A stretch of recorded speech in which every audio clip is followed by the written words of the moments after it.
أفحسبتم أنما خلقناكم عبثا وأنكم إلينا لا ترجعون فتعالى الله الملك الحق لا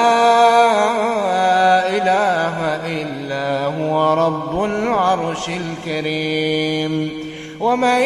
يدع مع الله إلها آخر لا برهان له به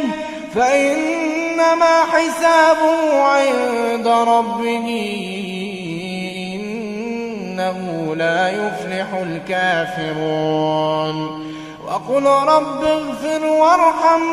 وأنت خير الراحمين